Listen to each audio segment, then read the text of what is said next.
et à tous. Chloé Lemont à l'animation aujourd'hui pour l'émission cette semaine dans Dautré. Donc, bienvenue à cette émission d'1 heure. Durant cette émission, nous reviendrons sur des nouvelles marquantes de la dernière semaine. Donc, notre actualité cette semaine, Julie Morin du Centre d'action bénévole Dautré nous parle des différents services et activités. Comme à chaque début de mois, les différents conseils municipaux se réunissent. Nous revenons donc sur les conseils de Saint-Ignace et de Berthierville. Éric Fortier, qui est directeur général à la Caisse des Jardins d'Auterets, revient sur l'Assemblée générale annuelle qui s'est tenue virtuellement le 30 mars dernier. Julie Tétrault, qui est coordonnatrice au groupe d'entraide en toute amitié, nous parle de deux de leurs services, donc le service d'aide alimentaire et M. Lunette.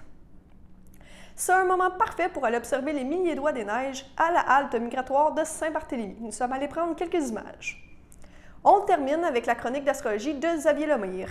Sur ce, bonne émission! En fait, durant l'année, pas juste durant la semaine des papas troulantes, ça fait un petit bout de temps qu'on travaille à changer un petit peu le visuel de la papa troulante. Les menus sont beaucoup plus colorés. On a une nouvelle chef qui est entrée en fonction au tout début de la pandémie. Ça fait 1 an maintenant, Andréane Payette. Donc, on en a profité pour un petit peu relooker le service de papa troulante qui, en passant, c'est un service qui est accessible à tout le monde. On en parle souvent que c'est pour les aînés, que c'est un service en soutien de domicile. Oui, à la base, c'est sûr que c'est un service en soutien de domicile, mais la différence avec la papa du CABA, c'est que c'est vraiment accessible à tout le monde. Donc, je vais juste vous partager un peu le nouveau visuel du menu. Puis en même temps, bien, vous voyez le logo de la papa troulante. Ça, c'est le menu du mois d'avril. OK.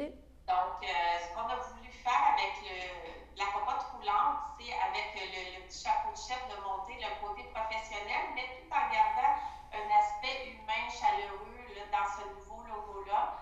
Donc, voilà, ça c'est pas mal la version officielle. Et puis, avec les menus, ce qu'on souhaite faire, c'est ça. Si vous avez à droite le menu à chaque jour, les 2 choix de repas.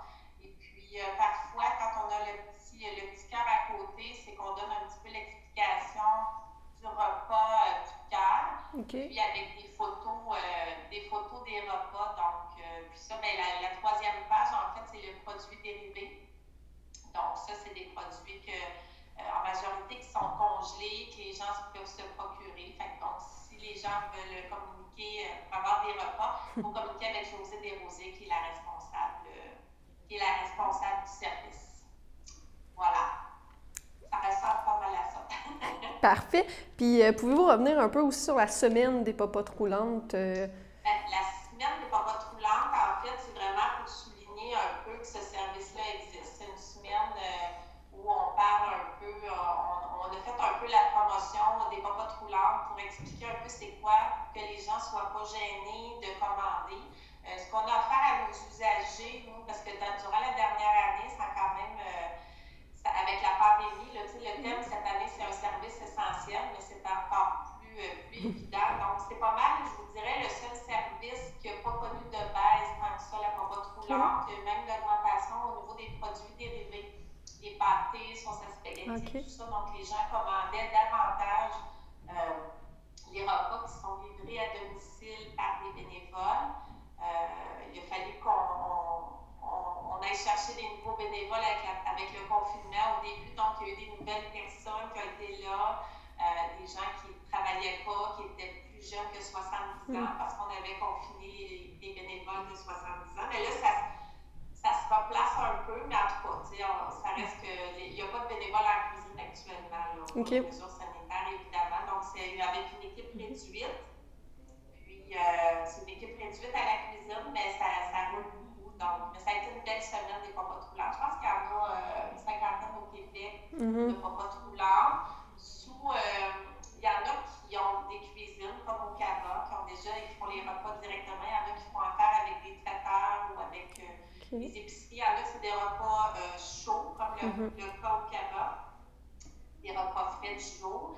Il y en a qui c'est des repas congelés. Chaque repas troulante a son propre fonctionnement, dans le fond, dans la mesure où est-ce qu'ils peuvent offrir le service. Au CABA, on l'offre vraiment à tout le monde. Si la personne, je connais des usagers là, qui sont dans la quarantaine, puis il y a une personne qui a eu un accident qui est donc plus invalide, donc commande la popote roulante. Ou la personne plus simple, vraiment pas le goût de cuisiner, ce qui peut arriver.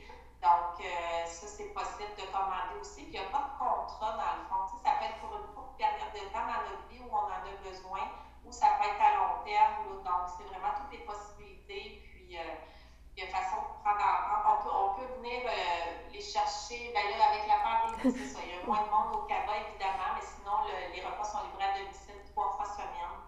Donc, il y a souvent aussi des repas comme VG aussi. Donc, il y a vraiment une super belle variété. On vous invite à aller voir les menus sur notre site Internet. Donc, www.caboterie.com.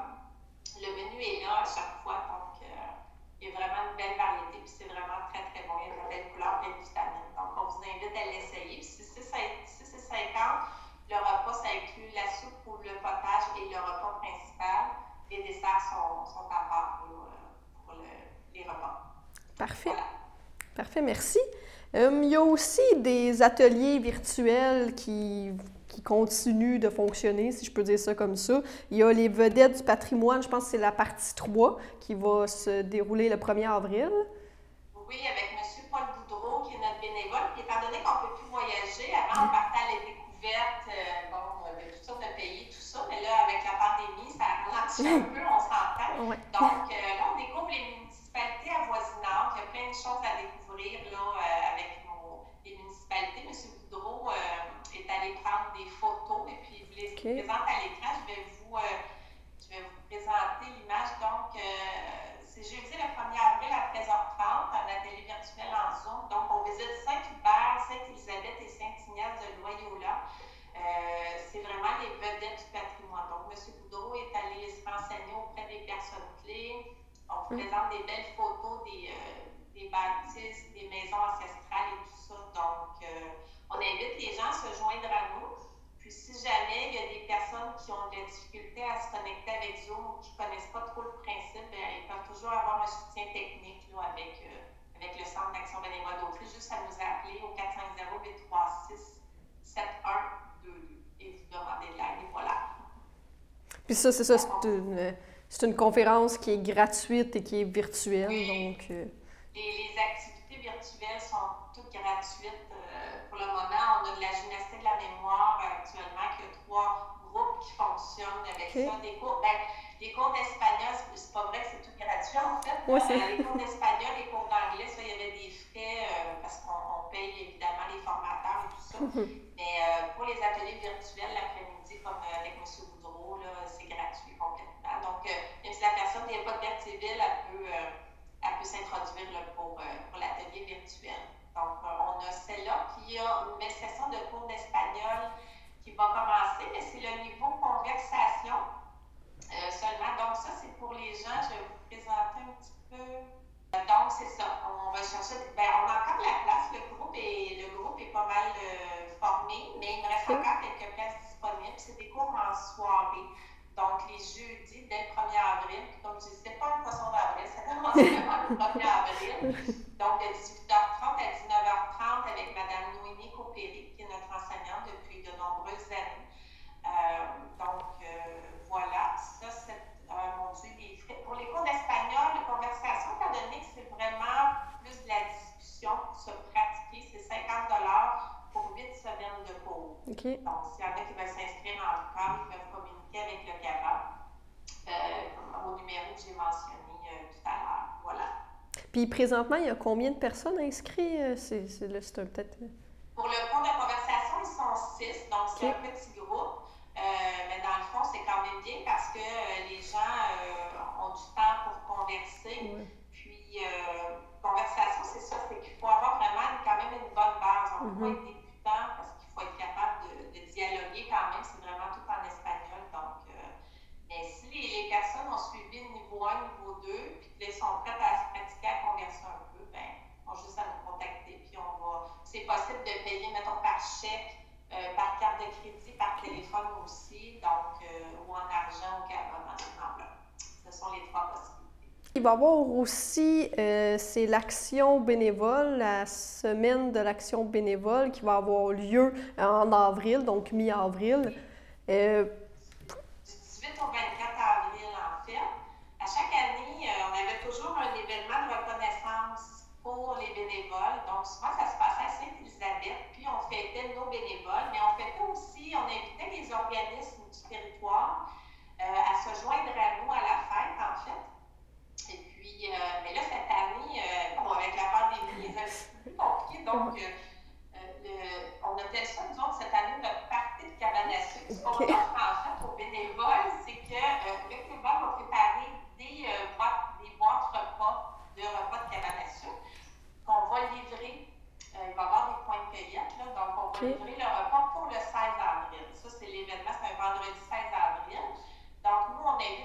bénévoles à se joindre en Zoom pendant le souper, tout ça. Et ensuite, à 19h, je vais vous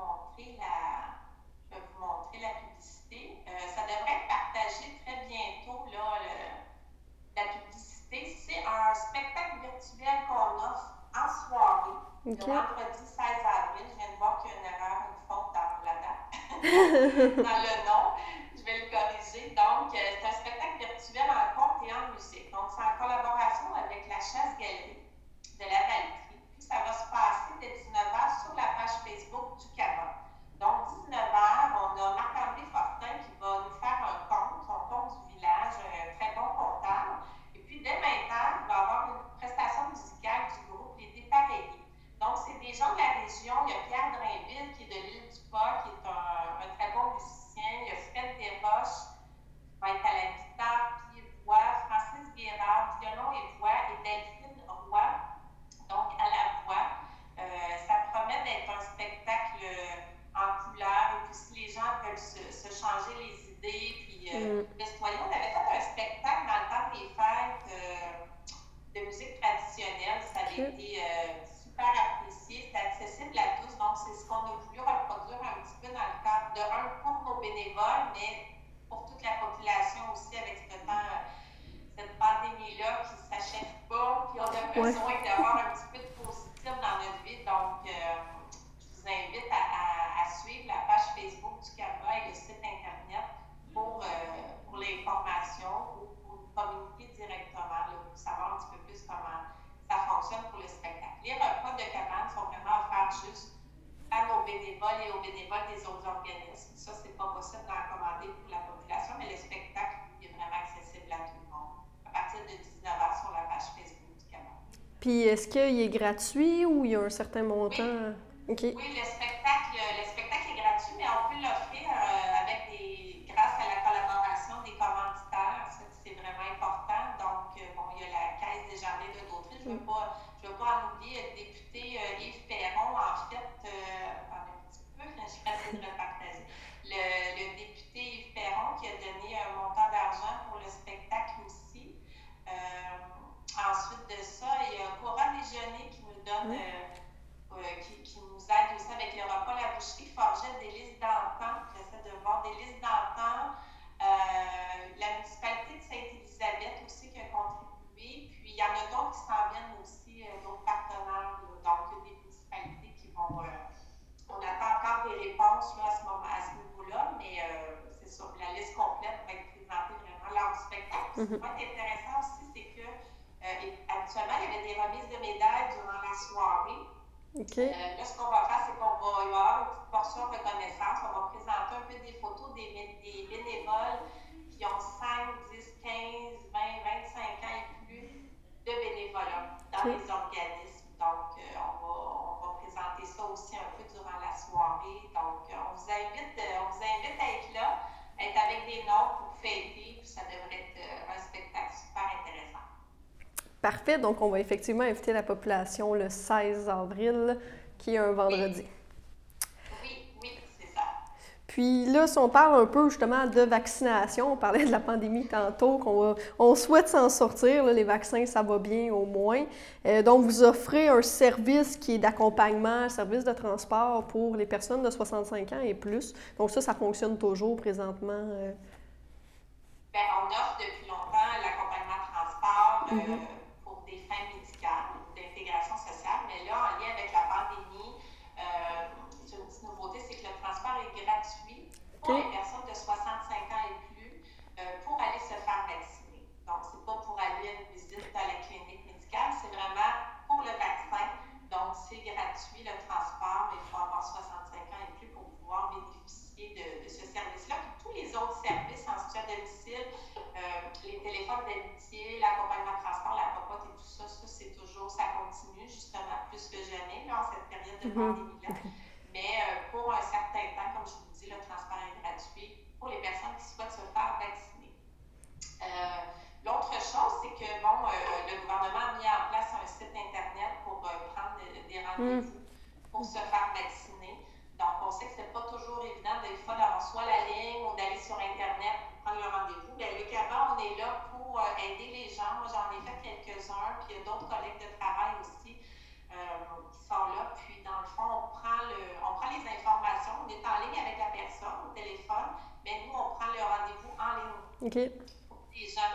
Donc, ça les aide beaucoup. Souvent, ça les rassure, puis on leur donne toute l'information, puis on prend le rendez-vous pour eux, dans le fond, pour se faire vacciner. Donc, ça, c'est un service que le CABA continue d'offrir en cette période de pandémie. Parfait. Puis pour, effectivement, l'accompagnement, j'imagine qu'il suffit de vous appeler puis demander... L'accompagnement de transport, les gens doivent téléphoner au CABA et puis faire une demande de transport. C'est sûr qu'on n'est pas un service d'urgence. Il faut que ça soit fait le plus tôt possible, au moins 48 heures si c'est possible à l'avance pour les demandes de transport. Les repas de la popote roulante, c'est la même chose aussi. C'est pas un service de restaurant. Les gens ne peuvent pas appeler le matin pour avoir un repas. Donc, il faut qu'ils peuvent compléter le croque-menu mensuel ou sinon ils téléphonent au moins 48 heures à l'avance et demander José Desrosiers là, à la popote. Mais sinon, c'est ça. En téléphonant directement au CABA, on peut faire toutes les demandes par téléphone. Ça se fait bien comme ça. On a eu la rencontre avec la ministre Mme Laforêt. Il y avait aussi son adjoint, M. Lambert. Il y avait aussi Mme Noël, Mme Laporte, M. Saint-Louis, et l'autre, c'est M. Lapierre. M. Lapierre qui sont du bureau de Mme Proulx. Puis aussi, il y avait 3 ou 4 conseillers. Fait que là, on a discuté avec Mme concernant les chalets dans les îles et aussi les maisons reliées non à la terre. Les maisons reliées à l'île, c'est-à-dire, excusez-moi. Mais on a parlé aussi des chalets dans les îles.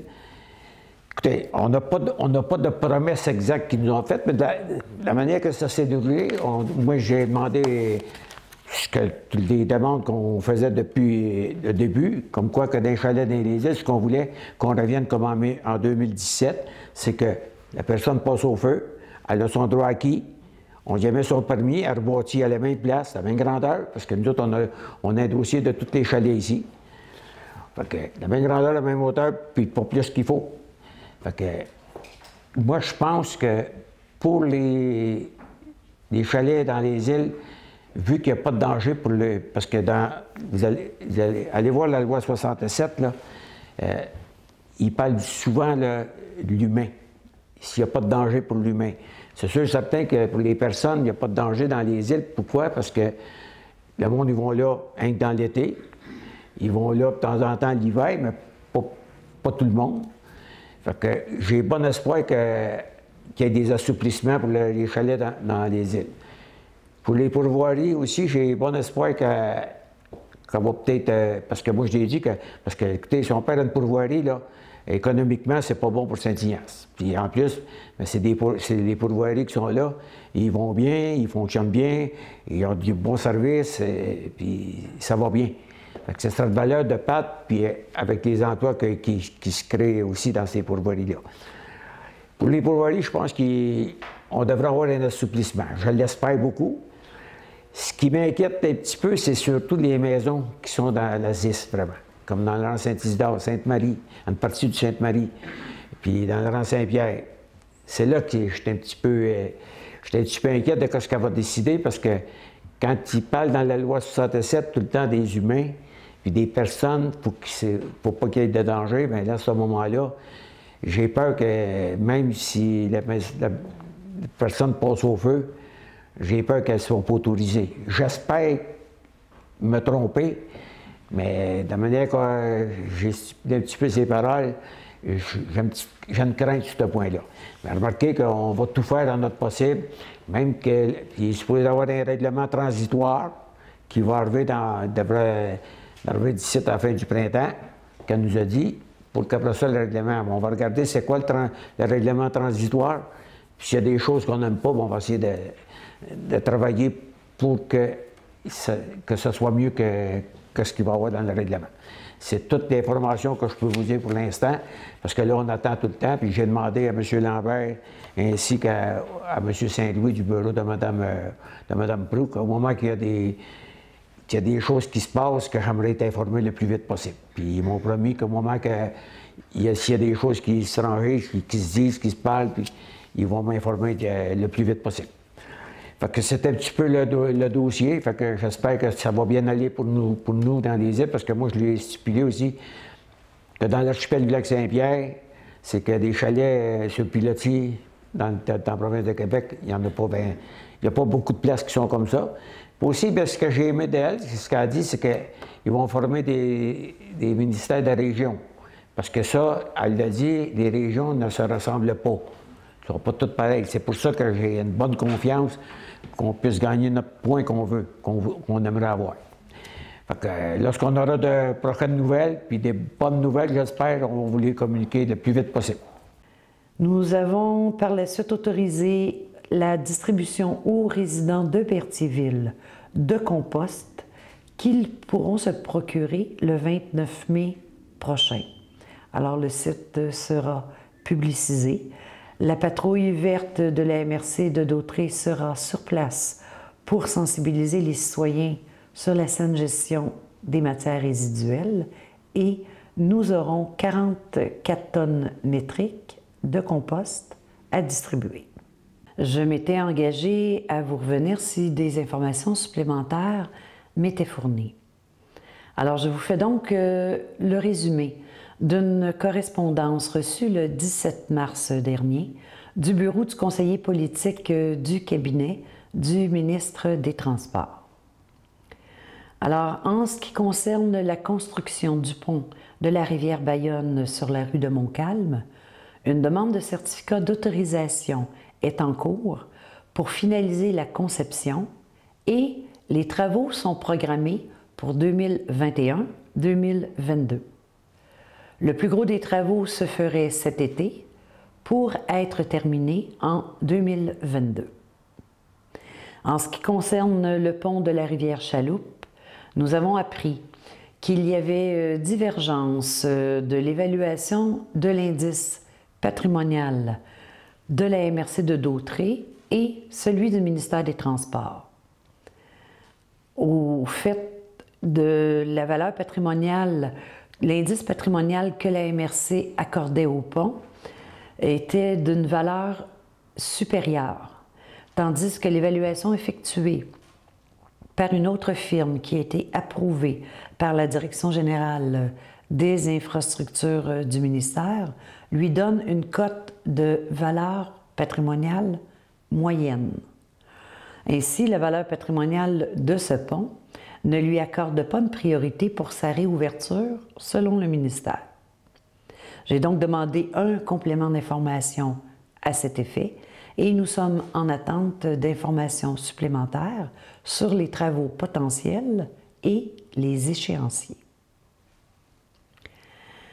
Alors, en début d'assemblée, nous avons désigné Mme Isabelle Fontaine comme mairesse suppléante et substitut à la mairesse à la MRC de Dautrey pour la période de mai à août prochain.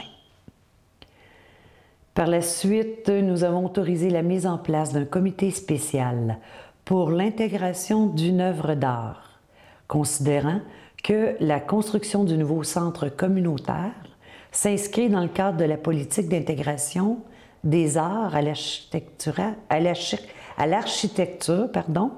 et à l'environnement des bâtiments et des sites gouvernementaux et publics, et que ce processus est coordonné par le ministère de la Culture et des Communications. Le tout assumé par un comité spécial jusqu'à la recommandation de l'œuvre et la signature d'un contrat avec le propriétaire et l'artiste. En ce sens, nous avons donc désigné Mme Sylvie Dubois, directrice générale, et M. Alain Bellumeur, architecte de ce projet, à titre de représentant de la ville de Berthierville, et nommé Mme Marie Gauvreau-Leblanc, directrice des loisirs, comme observatrice sur ce comité. Passons maintenant à la pause. Valérie, c'est une petite fille enjouée, qui aime être avec les autres, elle est chaleureuse, elle aime beaucoup apprendre. Une vache, c'est quoi en anglais? Cow. Puis en espagnol? Vaca. Oui. C'était une surprise pour nous à la naissance. J'ai eu une césarienne, donc quand je suis arrivée dans ma chambre, mon conjoint m'a dit il y a une petite chose qui est arrivée avec le bébé. Ben, premièrement, c'était tout de suite après l'accouchement. Je l'ai vu quand j'ai coupé le cordon ombilical. J'ai regardé le médecin et j'ai dit, est-ce que c'est normal? Et avec les émotions, ça, j'avais pas réalisé vraiment tout de suite. Puis là, au fur et à mesure que j'en prenais mes esprits, mais je réalisais que Mallory était amputée au niveau du milieu du bras. Et ce qui a été vraiment le plus difficile, c'est qu'Annie ne le savait pas. Après du recul, je me suis dit, il faudrait regarder le bon côté des choses. Puis à ce moment-là, je me suis dit, elle va être capable de communiquer, de parler, de nous aimer, d'avoir des sentiments qu'on est capable de palper. C'est une amputation, oui, mais il y a plein d'autres côtés de sa personnalité qui nous montrent qu'il y a plein de belles choses. Donc, avant même que je sois sortie de l'hôpital, Mallory était déjà inscrite au programme des vainqueurs. J'ai dessiné un papillon, 7 belles fleurs. Pourquoi t'as un bras cassé? Je suis née comme ça. À force de participer au séminaire des amputés de guerre, on se sentait de plus en plus à l'aise. Donc maintenant, elle acceptait plus son amputation. Elle voyait d'autres personnes, d'autres enfants comme elle. Elle disait « Ah, oh, regarde maman, sa prothèse, si elle est belle. Regarde son vélo, il y a une emboîture comme la mienne. » Donc c'est comme encourageant pour elle de voir que d'autres enfants dans la même situation. Au séminaire, j'ai vu d'autres enfants qui avaient une prothèse pour jouer au hockey, une prothèse pour jouer au golf, une prothèse pour jouer au tennis. Bien, la prothèse de golf que Mallory a d'ailleurs été défrayée par l'Association des amputés de guerre. L'idée du golf vient aussi de Mallory parce que c'est elle qui m'a proposé qu'elle voulait jouer. Puis elle était tout le temps très, très enthousiaste d'aller jouer au mini-pot. Elle adorait ça. Tu vois ici, là, entre les deux bosses que là, le trou est là, pas trop fort, OK? T'es capable. Bien, avec la nouvelle prothèse de golf à Mallory, c'est une activité supplémentaire qu'on peut faire. Ça, c'est vraiment grâce aux amputés de guerre. Oui! Passer du temps avec ma fille, moi, c'est très, très important. Puis en plus, c'est un sport que j'adore. Mallory est très persévérante. Elle va toujours vouloir continuer jusqu'à temps qu'elle réussisse. À chaque année, je vais au tournoi de golf. Puis cette année, je pourrai participer parce que j'ai ma prothèse. Grâce à ma nouvelle prothèse, maintenant, je peux jouer au golf.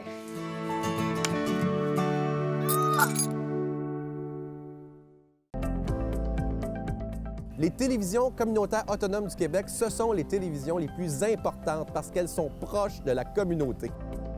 On veut encourager des gens qui parlent de ce qui nous intéresse, mais aussi qui participent au développement local. Mais c'est fini le temps là, où on allait lire une affaire qui a été écrite avant hier au bout du monde. Non! Tu veux savoir ce qui se passe chez vous? Bien, ma télé préférée, c'est la télé autonome communautaire. C'est ici que ça se passe. En fait, c'est que nous, on est une coopérative. Alors, on a un conseil d'administration qui est nommé par nos 31 000 membres. Et c'est des élections démocratiques. Et donc, annuellement, on doit faire des comptes rendus. On doit rendre des comptes à cette assemblée-là pour pouvoir s'assurer que premièrement, de rendre compte au niveau de nos résultats, de rendre compte au niveau des dépenses qu'on a effectuées, de l'orientation qu'on a donnée à notre coopérative. Et puis, par la suite, bien, on a à se questionner pour pouvoir savoir qu'est-ce qu'on va faire avec les excédents qu'on a réalisés pendant cette année-là. Donc, à ce niveau-là, d'année en année, bien, c'est l'explication qui fait qu'on doit faire une assemblée générale annuelle. Et aussi, qu'est-ce qui est important, c'est qu'il y a toujours des élections à chaque année. Donc, c'est aussi l'occasion pour nos membres de réélire ou pour mieux dire, d'élire de nouvelles personnes, donc faire des remplacements au niveau de notre conseil d'administration. C'est que c'est vraiment la voie démocratique qu'on vit d'année en année. Parfait, merci. Puis pouvez-vous vous présenter justement les faits saillants de l'exercice 2020, donc c'était l'exercice de l'année passée. En fait. Bien, vous allez encore une fois constater, puis c'est ce que les membres ont constaté à la rencontre du 30 mars passé, c'est qu'on a une coopérative en excellente santé financière. Donc, on a réalisé l'année 2020, l'année financière 2020, du 1er janvier au 31 décembre. On a réalisé 28 millions de chiffres d'affaires pour un total de 75 employés qui y œuvrent. Donc, c'est beaucoup de retombées économiques dans notre communauté, dans nos communautés sur la MRC de Dautrey. Et lorsqu'on fait le constat final, bien, on vient chercher un excédent d'exploitation à répartir de 8 millions. Donc, c'est 2 millions qu'on retourne. Je vous fais des chiffres, mais c'est 2 millions qu'on retourne à nos 31 000 membres cette année. Et c'est en augmentation d'année en année, simplement parce que la coopérative prend de l'ampleur d'année en année. Donc, c'est encore une augmentation de 15 % des volumes d'affaires cette année qu'on a vécu. OK. Parfait. Puis, comment vous retournez ça? Là, justement, il y a des ristournes à vos membres. Comment ça fonctionne? En fait, le 2 millions, c'est une tendance lourde qui a été dictée, je vous dirais, par la voix de nos membres. C'est-à-dire qu'il y a eu beaucoup de consultations de la part de la Fédération des jardins au fil des années pour demander aux gens de quelle manière on pourrait faire la meilleure répartition de nos excédents lorsqu'on le retourne à ces gens-là. Puis souvent, les gens nous disaient, bien écoute, moi, si tu me donnes 18 $ ou que tu m'en donnes 16, ça ne change pas grand-chose pour moi. J'aime peut-être mieux que tu le redonnes à une bibliothèque, à une patinoire, à une cour d'école mal en point. Donc, c'est de cette manière-là que délicatement et tranquillement, on a voté des partages d'excédents qui ont fait une tendance à se diriger un petit peu plus vers la ristourne qu'on appelle collective. Okay. Donc, sur le 2 millions 21 000 qu'on remet cette année à nos 31 000 membres, il y a 1,7 million qui est versé directement à nos individus, à nos individus qui sont des particuliers ou des entreprises. Et puis, on a un 250 000 $ qui est redonné sous forme de ristourne à la collectivité. Puis cette ristourne-là, elle est très, très importante. Parce que c'est elle qui nous permet de soutenir des projets d'envergure majeure.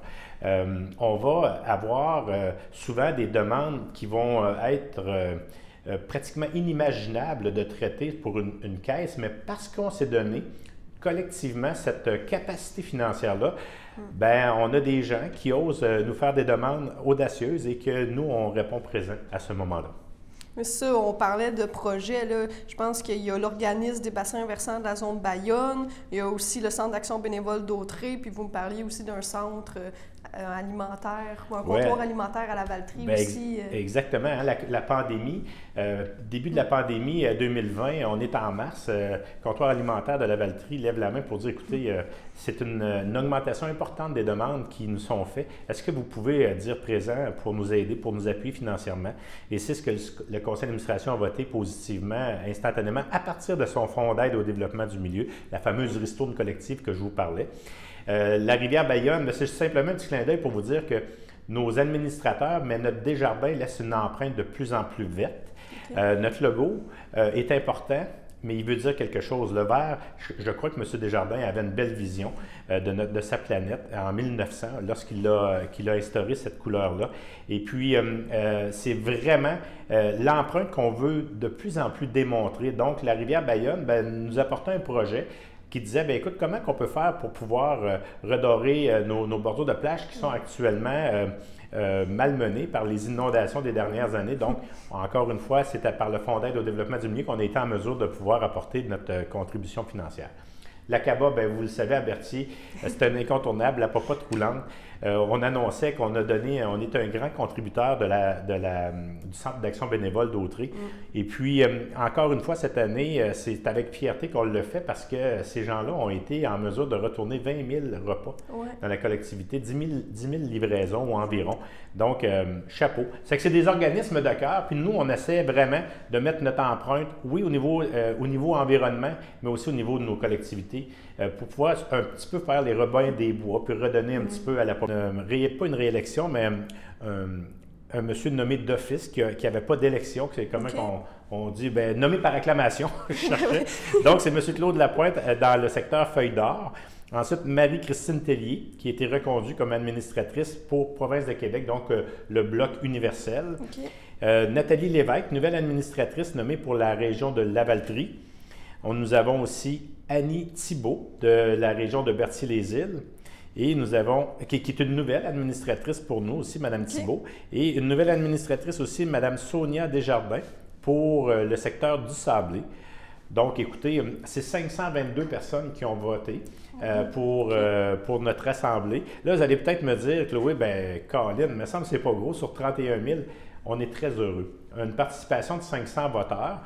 Pour nous autres, ça démontre vraiment, on peut dire mission accomplie au niveau de la démocratie. Donc, on est heureux. Ça va écouter, simplement lui dire félicitations à tous. Félicitations pour ceux qui ont été reconduits, puis félicitations aux gagnants.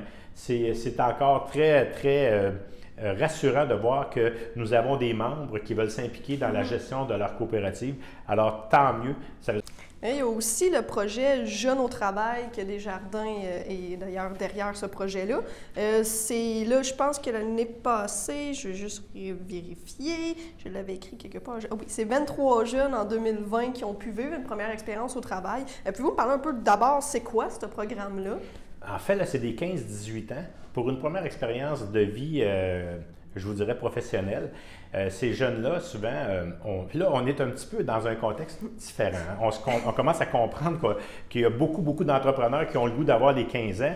Mais reportons-nous juste il y a quelques années. Lorsqu'on a commencé, nous, ce projet-là, qui est à peu près il y a une vingtaine d'années, des pénuries de main-d'œuvre, ça n'existait pas. Oui. Alors, ça n'intéressait pas vraiment les employeurs de savoir qu'un jeune de 15 ans voulait travailler chez eux. Ils ne voulaient même pas savoir qu'il existait. Aujourd'hui, on est pas mal plus sensible. Cependant, Desjardins, depuis à peu près une vingtaine d'années, et cette initiative-là de Jeunes au travail, Desjardins, ça a commencé très spécialement dans notre caisse. C'est à notre caisse de Dautré qu'on a été les instigateurs, puis ça a fait effet boule de neige. Aujourd'hui, c'est à la grandeur du réseau des caisses du mouvement Desjardins.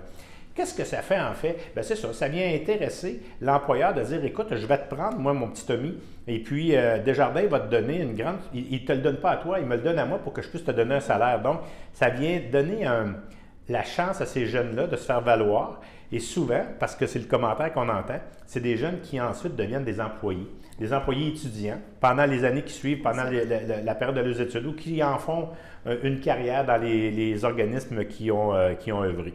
Donc, c'est vraiment 23 jeunes qui ont été bénéficiaires cette année, l'année 2020, et on a déjà voté dans un dernier budget, là, dans notre budget de 2021, on a déjà voté que oui, on sera présent encore pour ce genre d'initiative-là. On a cet emploi, en fait les entrevues de nos jeunes potentiels bénéficiaires, et donc, il y a du sérieux beaucoup là-dedans. Ces jeunes-là ont à se faire valoir leurs belles valeurs, puis qu'est-ce qui ferait une différence de les embaucher? Par la suite, le centre d'emploi qui ont l'expertise pour pouvoir gérer toute cette information-là, nous font leurs recommandations et puis c'est parti. On sait d'avance le nombre qu'on veut trouver. Je vous dirais que 2020, c'est un petit peu particulier. Hein, l'économie était fermée. Mais malgré ça, on a quand même pas mal de jeunes qui ont trouvé une place pour pouvoir y œuvrer dans l'été 2020. Parfait. Puis là, justement, le processus d'inscription est terminé pour 2021, donc pour cet été. Savez-vous un peu le nombre de jeunes qui se sont inscrits ou du moins, est-ce qu'il y en a plus que l'année passée, vu que là, notre économie officiellement est quasiment ouverte? En fait, Chloé, au niveau de ces jeunes-là, on est dans le recrutement actuellement. On n'a pas eu la statistique encore, mais on a bon espoir qu'on va être en mesure de faire beaucoup mieux que l'an passé, parce que l'an passé, je vous dis, là, c'est des jeunes qui étaient cloîtrés chez eux. Pendant notre période d'inscription, on a eu beau la retarder, l'allonger, je vous dirais. L'employeur n'était pas présent, le jeune ne l'était pas non plus. Puis, tu sais, l'employeur dit, ben écoute, je le prendrais bien, le jeune, mais je suis fermé. Fait que c'était un petit peu plus problématique. Donc, ça, c'est un aspect au niveau de la jeunesse qui nous tient à cœur. Mais il y a un deuxième point, Chloé, que je t'emmène pendant que j'y pense, parce que je veux surtout pas qu'on l'oublie, qu'on le passe au silence. Mais pour moi, c'est toute la notion des bourses d'études, les bourses Desjardins. Ça aussi, l'inscription est terminée, c'est 175 jeunes de niveau secondaire, au niveau du secondaire 5, ensuite collégial et universitaire, qui ont levé la main pour pouvoir être éligibles à notre donation qui va être encore de l'ordre qui va jouer environ entre 20 et 30 000 cette année. Parce que je vous dis que ça va jouer c'est simplement parce qu'il y a une portion qui vient de la caisse. Elle, je la connais, c'est 20 000, mais il y a la portion aussi des bourses de la Fondation Desjardins qui peuvent s'ajouter. Comme l'an passé, c'est 7 500 environ qu'on avait ajouté au montant de ce qu'on donnait au niveau de la caisse. Parfait, c'est ça, là, c'est des bourses pour les études, donc ça paye tes études cégep ou collégial ou... Souvent, c'est un clin d'œil. C'est comme au niveau universitaire, on va parler d'une bourse d'environ 1 500. Puis au niveau secondaire, c'est 500. Puis le collégial, mettons, c'est 1 000. C'est ça. Mais tous les jeunes à qui on a donné ça par les années passées étaient très contents. C'est un petit peu comme, j'ai pas gagné le million à 6,49, mais j'ai gagné 100 000. Est-ce que je suis malheureux? Non, j'ai un petit sourire aussi. Ça fait que c'est vraiment, on peut pas changer leur vie, mais on peut peut-être leur donner un petit coup de pouce qui va faire en sorte que ça va les motiver davantage. Ben mon Dieu, je vais travailler encore un petit peu plus fort pour pouvoir remercier ces gens-là de me faire confiance. Exact, c'est ça. Ça peut les motiver justement à aller au collégial, après ça aller à l'université. Des fois, c'est juste un petit montant. Puis les inscriptions sont finies, mais habituellement, ça, c'est un programme où les gens s'inscrivent. Est-ce que c'est en lien avec les notes ou c'est... Non, c'est mais encore une fois, c'est un jury qui vient prendre le temps de délibérer au niveau de qui sera nos récipiendaires. Puis dans la fondation, il y a vraiment une notion je vous dirais, de capacité des notes. Plus ils sont élevés, plus ils vont attirer l'attention. C'est un petit peu comme le reste de notre vie, là. Mais pour ce qui est de la caisse, nous, ce qu'on va faire souvent, c'est on va faire un tirage. Donc, on a, mettons, 12 personnes, puis on a 5 bourses. Bien, on va faire un tirage parmi ces 12 personnes-là. On ne fera pas de discrimination. Tout le monde a la même chance égale, peu importe le résultat. Au groupe d'entraide en toute amitié, le dépannage alimentaire est une des, je dirais pas principales fonctions, mais une bonne partie de l'activité que vous faites. Hein. Vous êtes vraiment conscient que dans la région ici, on vit une pauvreté et que les gens ont besoin de ce dépannage alimentaire-là. C'est bien ça? Oui, tout à fait. En fait, il y a 2 choses qui existent au niveau du dépannage alimentaire au groupe d'entraide en toute amitié. Il y a le dépannage qu'on dit d'urgence, donc la nouvelle personne qui arrive à Berthier, qui en a besoin, puis que, il connaît pas notre organisme, là. En fait, on a ça c'est gratuit, on peut offrir soit une carte cadeau, soit des denrées, tout dépendant de ce qu'on a. Puis pour dépanner la personne là, au niveau alimentaire. La deuxième chose qu'on a à l'organisme, c'est vraiment notre service de distribution alimentaire à tous les jeudis. Là. À tous les jeudis, on a autour de 90 familles qui viennent à chaque semaine chercher de l'aide alimentaire au groupe d'entraide en toute amitié. OK. Que tu me parles de famille, donc c'est assez spécial parce qu'aujourd'hui, même si tu as 2 salaires au salaire minimum, tu n'arrives peut-être pas, là. Tu n'es peut-être pas capable avec une famille. C'est important de le dire que ce n'est pas uniquement pour les personnes qui sont sur l'aide sociale, c'est vraiment pour les personnes à faible revenu. Puis dans ce groupe-là, tu as justement les personnes qui travaillent soit pas beaucoup d'heures ou au salaire minimum, les personnes qui sont à l'école, qui vivent de prêts et bourses. Il y a toutes sortes de personnes là, qui peuvent rentrer là, dans la catégorie là, faible revenu. Il ne faut pas avoir honte, c'est malheureux, mais c'est une réalité qu'on a. Je sais qu'à un moment donné, avant la COVID, vous aviez extensionné un peu les heures, justement, à cause des travailleurs. Là, j'imagine que ça l'a tout chamboulé, la COVID, ça n'existe plus. Bien oui, on le fait encore. Si vraiment la personne c'est dans l'incapacité pour une bonne raison de se présenter dans les heures normales du dépannage alimentaire, puis si elle n'a aucune autre solution, là, il y a possibilité d'organiser quelque chose là, pour qu'elle vienne chercher son aide alimentaire le soir. Donc, on rappelle aussi qu'il y a quand même des procédures COVID. On sait qu'ils doivent attendre à l'extérieur. Il y a vraiment des heures d'appel, des rendez-vous. Oui, ça t'arrive pas sur le fly puis dire je m'en viens. Non, il faut s'inscrire à l'aide alimentaire. Puis c'est un service qui est payant. Donc, on demande une cotisation là, de 10 $ pour une famille de 1 à 2 personnes, un 15 $ pour une famille de 3 à 4 personnes. Puis les familles un petit peu plus nombreuses, là, à 5 personnes et plus, c'est un 20 $ qui est demandé pour le mois au complet, pas à la fois. Donc, on le paie au début du mois, puis on est assuré d'avoir de la nourriture là, à tous les jeudis là, durant le mois à ce moment-là. Parlant de nourriture, bien, il y a quoi? Il y a Moisson Lanaudière qui vous fournit en nourriture. Alors, recevez-vous des dons, on pourrait dire localement aussi, de produits, de périssables ou de choses comme ça? Oui, bien, il y a une collaboration avec Métro IGA là, à Berthierville. Le Tigre aussi qui nous a bien à cœur, là, M. Lahaye. Oui. Donc, qui contribue au niveau de l'aide alimentaire également. Et c'est ça. Et les produits, quand même, il y a du produit frais, il y a du fruits et légumes. Les gens, dépendant de la journée ou de la semaine, j'imagine, le panier peut varier, c'est bien ça. Hein? Oui, ça dépend de ce que Moisson nous donne, en fait. On y va vraiment avec ça. Puis sinon, on essaie là, de rajouter de la viande là, au moins une fois ou 2 semaines là, pour s'assurer qu'il y ait de la viande là, pour tout le monde. Donc, ces produits-là, tu me parles de la viande, c'est que vous faites des achats aussi. Il y a des choses que vous allez faire des achats pour finaliser un panier là, qui soit selon les normes alimentaires, disons. Là. Oui, ou on pige dans notre propre garde-manger pour compléter s'il manque. Il n'y a pas beaucoup de choses cette semaine-là. Oui, c'est ça, dépendant des choses. Puis des fois, il y a des petites gâteries, je pense. Hein. Des fois, vous recevez des petites choses qui font... Là, ça va être Pâques, peut-être, vous allez avoir des choses. Noël, je sais que vous faites des paniers un petit peu plus... Oui, je dirais pas personnalisés, mais... C'était la journée de la femme. Bon. Donc, il va y avoir distribution de plantes là, à l'aide alimentaire là, pour ce jeudi-là pour souligner justement la Journée de la femme. Des fois, on a des petites surprises pour les personnes qui utilisent le service. C'est important de dire, si vous en avez besoin, n'hésitez pas, contactez-nous. On est là pour ça. Dans le fond, les seuls critères, c'est justement d'être à faible revenu puis d'habiter sur le territoire desservi par notre organisme. C'est ça. Puis, pour avoir des mauvaises passes, il faut quand même... On a vu des personnes que ça soit ponctuel, dire, regarde, là, ça ne marche pas, là. Puis par la suite, je vais me reprendre en main, mais cette aide-là est vraiment appréciée. Puis comme on dit, c'est pas des rejets, là. Il faut faire attention, c'est pas nécessairement, tu es d'accord avec moi, c'est pas de la scrap, là. C'est pas ça comment je pourrais dire ça.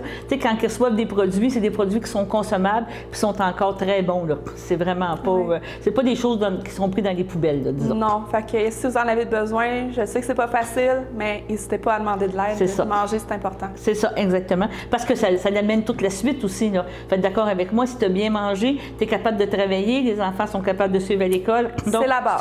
C'est ça, c'est la base. Donc, bon, bien, je viens pas de venir nous reparler de dépannage alimentaire. On sait que vous êtes important pour la région. Tu me parles d'au-dessus de 80 familles, c'est quand même important. Mais je pense que vous faites une belle job dans ce domaine-là et c'est bien apprécié. Merci. Je suis en compagnie de Julie Tétrault qui vient nous parler des programmes, des choses qu'offre le groupe d'entraide en toute amitié, le GETA. Et quelque chose que je trouve intéressant, puis je pense que c'est dans la mouvance, dans les tendances aujourd'hui. Vous avez un service que vous offrez là, par l'intermédiaire, on dit Monsieur Lunettes, le bonhomme à lunettes. Peux-tu nous en parler un petit peu, Julie? Oui, en fait, Monsieur Lunettes, c'est des lunettes abordables. C'est ouvert à tous, hein. En passant, c'est pas juste pour les personnes à faible revenu. Monsieur Lunettes, c'est Gino qui vient à l'organisme un mercredi sur 2. Naturellement, on fonctionne sur rendez-vous là, à cause de la COVID.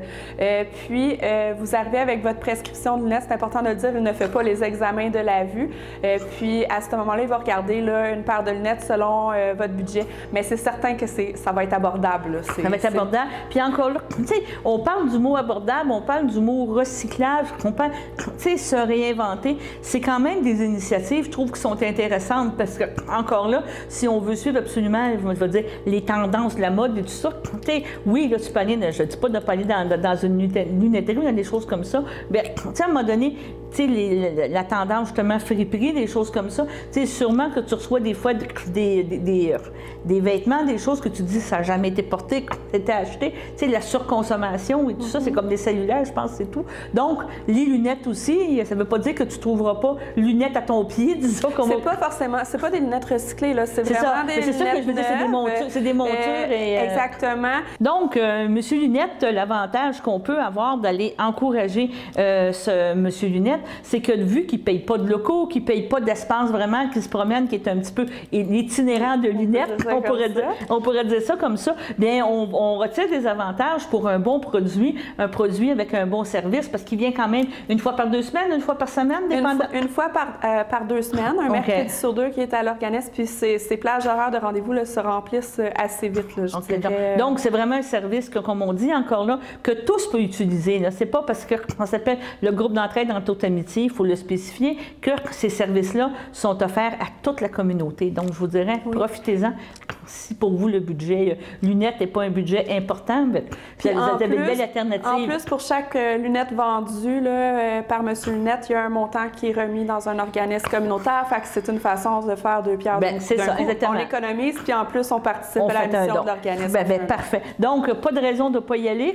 Vous présentez, vous prenez rendez-vous directement avec Julie et son équipe, 450-836-6966.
Alors bonjour tout le monde, donc c'est moi Xavier qui va vous faire la capsule astrologie de cette semaine. J'espère que vous allez bien et on va commencer comme à notre habitude par les béliers. Donc les béliers qui sont nés entre le 21 mars et le 21 avril. Donc cette semaine, c'est en décalage au niveau de la tête et du cœur qui ne tiennent pas les mêmes propos. Donc peut-être que vos émotions ou votre tête va prendre le dessus et vont se contredire mutuellement.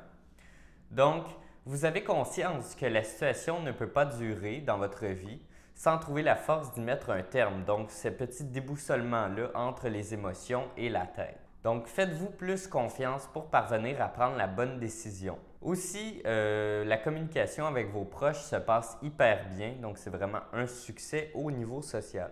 Pour les taureaux qui sont nés entre le 22 avril et le 21 mai, eh bien, c'est rien que de l'amour cette semaine. Ça va vraiment bien en amour. En poisson, Mercure renforce l'attachement que l'on vous porte pour les taureaux.